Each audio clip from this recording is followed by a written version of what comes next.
ರಾಜ್ಯಸಭಾ ಒಂದು ಟಿಕೆಟ್ ಕೊಡಲಿಲ್ಲ.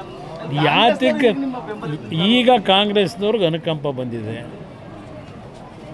ಈಗ ಬಂದಿದೆ ದೇವೇಗೌಡರ ಬಗ್ಗೆ ಯಾವ್ಯಾವ ಥರ ನಡೆಸ್ಕೊಂಡಿದ್ದಾರೆ. ಅವರ 70 ವರ್ಷದ ರಾಜಕೀಯ ಜೀವನದಲ್ಲಿ ದೇವೇಗೌಡರನ್ನ ಎಲ್ಲ ನಮಗೆ ಗೊತ್ತಿರ್ತಕ್ಕಂಥದ್ದು. ನಾನು ಅದರ ಬಗ್ಗೆ ಚರ್ಚೆ ಮಾಡಲಿಕ್ಕೆ ಹೋಗಲ್ಲ. ಇವತ್ತು ಅವರಿಗೆ ಅವರ ಉದ್ದೇಶ ದೇವೇಗೌಡರ ಬಗ್ಗೆ ಅನುಕಂಪ ತೋರಿಸಿರೋದು. ಇವತ್ತು ಯಾವೊಂದು BJP JDSನ ಮೈತ್ರಿ ಇದೆ, ಈ ಮೈತ್ರಿ ಅವರಿಗೆ ಎಲ್ಲ ಒಂದು ಕಡೆ ಅಳಕಿದೆ. ಮುಂದಿನ ಚುನಾವಣೆ ಏನಾಗುತ್ತೆ ಅಂತಕ್ಕಂಥದ್ದು ಗೊತ್ತಿದೆ ಅವರಿಗೆ. ಆ ಹಿನ್ನೆಲೆಯಲ್ಲಿ ಈ ಮೈತ್ರಿಯಲ್ಲಿ ಬಿರುಕು ತರಬೇಕು ಅನ್ನೋದು ಒಂದು ದೃಷ್ಟಿ ಇಟ್ಕೊಂಡಿದ್ದಾರೆ. ಈಗ ಅರ್ಜಿ ನಾವು ಹಾಕಿದ್ದೀವ, ದೇವೇಗೌಡರನ್ನು ಕೊಡಿ ಅಂತ ಕೇಳಿದ್ದಾರಾ? ಅದು ಯಾವುದೋ ನಮಗೆ ಸಂಬಂಧ ಇಲ್ಲದೆ ಇರೋದು. ಅವ್ರ ಪಕ್ಷದ 60 ಜನ ಶಾಸಕರಿದ್ದಾರೆ. ನಾವು ಕೊಡಿ ಅಂತ ಕೇಳಿದರೆ ಸಾರ್ವಜನಿಕವಾಗಿ ಯಾವ ರೀತಿ ದೇವೇಗೌಡರ ಬಗ್ಗೆ ಪ್ರತಿಕ್ರಿಯೆ ಬರ್ಬೋದು. ಇವತ್ತು ಕೆಲವರು ಚರ್ಚೆ ಮಾಡ್ಬೋದು, ಅಯ್ಯೋ ದೇವೇಗೌಡರು ಇದ್ದಿದ್ದರೆ ಅಲ್ಲಿ ಧ್ವನಿ ಎತ್ತವರು ಅಂತೇಳಿ, ಅದು ಬೇರೆ ವಿಷಯ. ಅವರು ಅಧಿಕಾರದಲ್ಲಿ ಇರಲಿ ಇಲ್ಲದೆ ಹೋಗಲಿ, ಧ್ವನಿ ಎತ್ತಿರ್ತಕ್ಕಂಥದ್ದು ಹಲವಾರು ಉದಾಹರಣೆ ಕೊಡಬಲ್ಲೆ. ಇವತ್ತು ಒಂದು ಉದಾಹರಣೆ ಕೊಡ್ತೀನಿ ನಿಮಗೆ. 1989 2 ಕಡೆ ದೇವೇಗೌಡರು ಸೋತರು. ಅವ್ರ ಪಕ್ಷಕ್ಕೆ ಬಂದಿದ್ದು ಕೇವಲ 2 ಸೀಟು. ಆ ಸಂದರ್ಭದಲ್ಲಿ ಅವತ್ತಿನ ಕಾಂಗ್ರೆಸ್ ಸರ್ಕಾರ ಇಲ್ಲಿ ತೆಗೆದುಕೊಂಡಂಥ ನಿರ್ಧಾರ, ನಮ್ಮ ಕಾವೇರಿ ಜಲನಯದ ನೀರನ್ನು ನಾವು ಉಪಯೋಗ ಮಾಡ್ತಕ್ಕಂಥದ್ರಲ್ಲಿ ತಮಿಳುನಾಡಿಗೂ ನಮಗೂ ಏನು ಘರ್ಷಣೆ ಇತ್ತು. 89ರಲ್ಲಿ ಅವತ್ತಿನ ನಮ್ಮ ರಾಜ್ಯ ಸರ್ಕಾರ ಉದ್ದಟತನ ಏನು ತೋರಿಸಿದ್ರು, ಪ್ರಥಮವಾಗಿ ಟ್ರಿಬ್ಯುನಲ್ ರಚನೆ ಆದಂಥದ್ದು ಅವರ ನಡವಳಿಕೆಯಿಂದ.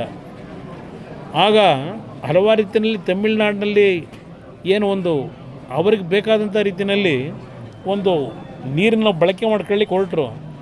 ನಿಮಗೆ ಒಂದು ನೆನಪಿಸ್ತೀನಿ, ಇವತ್ತು 2 ಕಡೆ ಸೋತಂಥ ದೇವೇಗೌಡರು ಮತ್ತು 2 ಸೀಟ್ ಗೆದ್ದಂಥ ಪಕ್ಷ.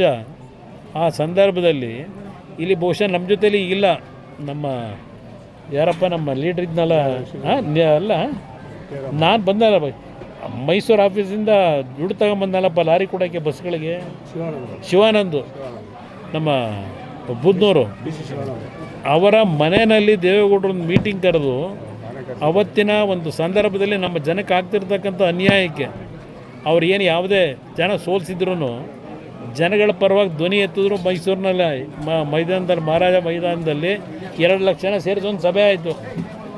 ಅದು ದೇವೇಗೌಡರ ಬಂದಂಥ ಬದುಕು. ಅವರು ಅಧಿಕಾರಕ್ಕೋಸ್ಕರವಾಗಿ ಇನ್ನೊಬ್ಬರು ಮನೆ ಮುಂದೆ ಹೋದವರಲ್ಲ. ಪ್ರಧಾನಮಂತ್ರಿ ಅಂತ ಸ್ಥಾನನೇ 5 ವರ್ಷ ಉಳಿಸ್ಕೊಳ್ಳೋಕೆ ಅವಕಾಶ ಇದ್ದಿದ್ದನ್ನು ಸ್ವಾಭಿಮಾನಕ್ಕೆ ಧಕ್ಕೆ ಆದರೆ 1 ನಿಮಿಷ ಇಲ್ಲಿರಲ್ಲ ಅಂತ ಬಂದಂಥವ್ರು. ಈಗ ರಾಜ್ಯಸಭಾ ಸೀಟಿಂದ ಅವ್ರ ಶಕ್ತಿ ಅವರು ಹೋರಾಟ ಮಾಡಬೇಕಾ? ಅವ್ರಿಗೆ ಬೇಕಾಗಿರೋದು ಭಗವಂತ ಕೂಡ ಆರೋಗ್ಯ.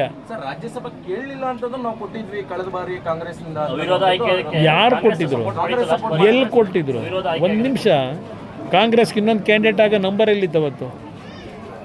ಅವತ್ತಿನ ದಿನ ನಮ್ಮ ಸರ್ಕಾರ ಹೋಗಿತ್ತು, ದೇವೇಗೌಡರನ್ನು ಸೋಲಿಸಿದ್ರು 19ರಲ್ಲಿ ತುಮಕೂರಿನಲ್ಲಿ ನಿಲ್ಲಿಸಿ. ಆ ಸಂದರ್ಭದಲ್ಲಿ 4 ರಾಜ್ಯಸಭಾ ಸ್ಥಾನಕ್ಕೇನು ಚುನಾವಣೆ ಆಯಿತು. ಅವತ್ತು BJPನಲ್ಲೂ ಇನ್ನೊಂದು ಅಭ್ಯರ್ಥಿಗೆ ನಂಬರ್ ಇರಲಿಲ್ಲ, ಕಾಂಗ್ರೆಸ್ನಲ್ಲೂ ನಂಬರ್ ಇರಲಿಲ್ಲ. ಅಲ್ಲಿ ಇನ್ನೊಬ್ಬ ಅಭ್ಯರ್ಥಿ ನಿಲ್ಲ ಪ್ರಶ್ನೆನೇ ಇರಲಿಲ್ಲ. ಇದೇ ಯಡಿಯೂರಪ್ಪನವರು ಅವ್ರ ಮುಖ್ಯಮಂತ್ರಿ ಏನಾಗಿದ್ದರು, ನಾನು ಅಧಿಕಾರ ಹೇಳಿದು, ಅವರೇ ಫೋನ್ ಮಾಡಿ ನನಗೆ ಹೇಳಿದ್ರು, ನೋಡಿ ನಾವು ಅಭ್ಯರ್ಥಿ ಆಗ್ತಾಯಿಲ್ಲ BJPಯಿಂದ, ದೊಡ್ಡವ್ರಿಗೆ ಈ ಥರ ಏನಾಗಿದೆ ತುಮಕೂರಿನಲ್ಲಿ, ಅವ್ರು ರಾಜ್ಯಸಭಾದಲ್ಲಿ ಇದ್ದರೂ ಒಳ್ಳೆಯದು ಅಂತ ಹೇಳಿ ನಾವು ಅಭ್ಯರ್ಥಿ ಆಗ್ತಿಲ್ಲ, ನೀವು ಚುನಾವಣೆ ನಿಲ್ಲಿಸ್ಕೊಳ್ಳಿ ಅಂತಕ್ಕಂಥದ್ದನ್ನು ಅವರೂ ಹೇಳಿದ್ರು. ದೇವೇಗೌಡರಾಗ ಒಪ್ಪಿರಲಿಲ್ಲ. ನಾನೇ ದೇವೇಗೌಡರಿಗೆ ಬಲವಂತವಾಗಿ ನೀವಲ್ಲಿರಬೇಕು ಅಂತ ಹೇಳಿ ಅವತ್ತಿನ ಪರಿಸ್ಥಿತಿನಲ್ಲಿ ಅವ್ರಿಗೇನು ಅವಕಾಶ ಇತ್ತು, ಆ ಅವಕಾಶ ಅವತ್ತು ಬಂದಿದೆಯೇ ಹೊರತು ಇವ್ರು ಬೆಂಬಲ ಕೊಟ್ಟು ಬಂದಂಥದ್ದಲ್ಲ. ಅದು ಯಾವ ಥರ? ಅಯ್ಯೋ ರಾಮ, ಈಗ ಒಕ್ಕಲಿಗರು ಮುಖ್ಯಮಂತ್ರಿನ ಇದ್ದಾಗ ರಾಜ್ಯಸಭಾ ತಗೊಂಡೇನು ಮಾಡ್ತೀರಿ? ಪಾಪ ಒಕ್ಕಲಿಗರು ಮುಖ್ಯಮಂತ್ರಿನೇ ಇದ್ದಾರೆ, ಎಲ್ಲಿಂದ ನ್ಯಾಯ ಆಯ್ತದೆ? ಪಾಪ ಅವ್ರು ಉಳ್ಸೋಕ್ಕೆ ಅಲ್ವ ಮಾಡಿರೋದು. ಈಗ ಇನ್ನೊಂದು 2 ತಿಂಗಳು ನೋಡೋಣ ಸುಮ್ಮನೆ. ಮುಖ್ಯಮಂತ್ರಿ ಆಗಿರೋದು ನಿಮ್ಮನೆ ಸೂಕ್ತ ಅನ್ನುವಂಥ ಎಲ್ಲ ಅವೆಲ್ಲ ಯಾವುದಕ್ಕೂ ನಾನು ಚರ್ಚೆ ಮಾಡಲ್ಲ ಬ್ರದರ್, ಜನ ತೀರ್ಮಾನ ಮಾಡ್ತಾರೆ. ಗೇಮ್ ಪ್ಲ್ಯಾನ್ ಏನಿಲ್ಲ ಬ್ರದರ್. ಇಲ್ಲಿ ಅವರು 2 ಓಟು, ನಾವು 2 ಓಟು ಇಲ್ಲಿರ್ತಕ್ಕಂಥದ್ದು. ಬಟ್ ಅವ್ರ ಅಧಿಕಾರ ಇದೆ, ಮನಿ ಪವರ್ ಇದೆ, ಮಸಲ್ ಪವರ್ ಇದೆ. ಅವರು ನಮಗಿಂತ ಮೇಲಿದ್ದಾರೆ, ನಾನು ಅದರಲ್ಲಿ ಇಲ್ಲ ಅಂತ ಹೇಳಲ್ಲ. ಆದರೆ ನಾವು 18 ಶಾಸಕರಿದ್ದಾಗ ನಮ್ಮ ಶಕ್ತಿನೂ ನಾವು ಒಗ್ಗಟ್ಟಾಗಿದ್ದೇವೆ ಅಂತಕ್ಕಂಥದ್ದು ಒಂದು ಕಡೆ ತೋರಿಸ್ಕೊಳ್ಳೋದು ಪ್ರಥಮವಾಗಿ. ನಮ್ಮಲ್ಲೆಲ್ಲ ಒಂದು ಒಗ್ಗಟ್ಟಿದೆ ಅಂತಕ್ಕಂಥದ್ದು.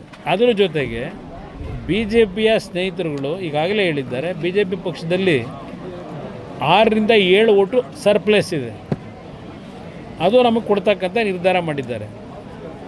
ಅದರ ಜೊತೆಗೆ ನಮ್ಮ ಯತ್ನಾಳಿದ್ದಾರೆ, ಅವ್ರದ್ದೊಂದು ಓಟಿದೆ, ಅವ್ರನ್ನ ಉಚ್ಚಾಟನೆ ಮಾಡಿದರು, ಅವ್ರಿಗೂ ಮನವಿ ಮಾಡ್ತಾ ಇದ್ದೇವೆ. ಅದರಿಂದ ಒಂದು ಕ್ಲೋಸ್ ಫೈಟ್ ಇದೆ.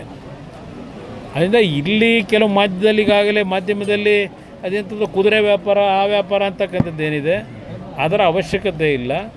ಯಾವುದೇ ವ್ಯಾಪಾರ ಮಾಡದೆ ಹಲವಾರು ರೀತಿಯಲ್ಲಿ ಈಗಿನ ರಾಜ್ಯದ ರಾಜಕಾರಣದ ಬೆಳವಣಿಗೆ ಏನಿದೆ ಅದರ ಹಿನ್ನೆಲೆಯಲ್ಲಿ ಹಲವಾರು ರೀತಿಯ ಗೊಂದಲಗಳೇನಿದೆ ಅದು ಯಾವ ಕಡೆ ಬೇಕಾದರೂ ಆ ತಕ್ಕಡಿ ಇವತ್ತು ಬಲ ಬರ್ತಕ್ಕಂಥ ವಾತಾವರಣ ಇದೆ. ನೋಡೋಣಂತೆ. ನಿಮ್ಮ ಸಂಪರ್ಕ ಮಾಡಿದ್ದಾರೆ ನಾನು ಕಾಂಗ್ರೆಸ್ನ ಯಾರನ್ನೂ ಸಂಪರ್ಕ ಮಾಡಿಲ್ಲ. ಇದೆಲ್ಲ ಮಾಧ್ಯಮದಲ್ಲಿ ಬರ್ತಾ ಇರ್ತಕ್ಕಂಥ ಸುದ್ದಿಗಳು. ನಾನು ಯಾವುದೇ ಕಾಂಗ್ರೆಸ್ ನಾಯಕರನ್ನ ಭೇಟಿ ಮಾಡ್ತಕ್ಕಂಥದ್ದಕ್ಕೆ ಹೋಗಿಲ್ಲ. ನಾನು ಏನು ಸಲಹೆ ಕೊಡಲಿ? ಈಗ ಅವರೇ ತುಮಕೂರಿನಲ್ಲಿ ಭಾಷಣ ಮಾಡಿದ್ರು, ಕುಮಾರಸ್ವಾಮಿ 2 ಬಾರಿ ಮುಖ್ಯಮಂತ್ರಿಯಾಗಿ ಏನು ಕಿತ್ತಾಕಿದ್ದಾರೆ ಅಂತ. ಎಂತೆಂಥದ್ದು ಅದೇನೋ ಪದ ಬಳಸಿದರು, ಏನು ಹರಿದವ್ರೆ ಅಂತ. 2 ಬಾರಿ ಮುಖ್ಯಮಂತ್ರಿಯಾಗಿ ಹೊರದಿರೋದು ಏನು ಅಂತ ಅಂದರು. ಯಾಕೆಂದರೆ ಎಲ್ಲದಕ್ಕೂ ಸಾಕ್ಷಿ ಗುಡ್ಡೆ ಕೇಳ್ತಾರೆ. ಈಗ ಸಾಕ್ಷಿ ಗುಡ್ಡೆ ನಿರ್ಮಾಣ ಮಾಡ್ತಾರಂತೀಗ. ನಾನು ಸಲಹೆ ಕೊಡೋದೇನೈತೆ, ಏನು ಕಿತ್ತ ಇಲ್ವಲ್ಲ, ಹರಿಯೋ ಕೆಲಸ ಮಾಡಿಲ್ವಲ್ಲ. ನನ್ನ ಹತ್ರ ಬಂದು ಸಲಹೆ ಏನು ತಗೋತಾರೆ? ಫೋಟೋ ಬೇಕು, ಫೋಟೋ ಪತ್ರಿಕೆಯಲ್ಲಿ ಬರಬೇಕು, ನಾನು ನೋಡಿ ಯಾವ ಥರ ಹೋಗಿದ್ದೇನೆ ಅಂತ ಹೇಳ್ಕೋಬೇಕು. ಒಂದು ಗಾದೆ ಮಾತಿದೆ, ಹಿರಿಕರು ನಮ್ಮ ಪೂರ್ವಿಕರು ಒಂದು ಗಾದೆ ಮಾತಿಟ್ಟಿದ್ದಾರೆ, ಅತಿ ವಿನಯಂ ಧೂರ್ತ ಲಕ್ಷಣಂ ಅಂತ. ದೇವೇಗೌಡರು ಅದೇ ಫೋಟೋಗೆ ಸರ್ ಹೇಳಿದ್ರೆ ಮುಂದೆ ಮೈತ್ರಿ ಸರ್ಕಾರ ಬರುತ್ತೆ ಅಂತ, ಆ ಸರ್ಕಾರದ ನೀವು ಸಿಎಂ ಸರ್ ಅಂತ. ನನಗೆ ಸಿ ಎಂ ಆಗಬೇಕು ಅನ್ನೋದಕ್ಕಿಂತ ಹೆಚ್ಚಾಗಿ ನಾನು ಜನನ ಉಳಿಸ್ಬೇಕು. ಆ ಒಂದು ಶಕ್ತಿ ಇವತ್ತು ಮೈತ್ರಿ ಸರ್ಕಾರಕ್ಕೆ ಬರಬೇಕು. ಅದು ನನ್ನ ಮೊದಲನೇ ಆದ್ಯತೆ. ಸರ್, ಈಗ JDS ಕಾರ್ಯಕರ್ತರುಗಳಿಗೆ ನನ್ನ ಮನೆ ಬಾಗಿಲು ಯಾವಾಗಲೂ ತೆಗೆದು ಅಂತ ಹೇಳಿ DK ಹೇಳಿದರು. ಅವರ 50 ವರ್ಷದಿಂದ ತೆಗೆದೇ ಇಟ್ಟವ್ರೆ ಬಾಗಿಲು. ನೀವು ಹೆಂಗೆ ಬೇಕು ನೀವು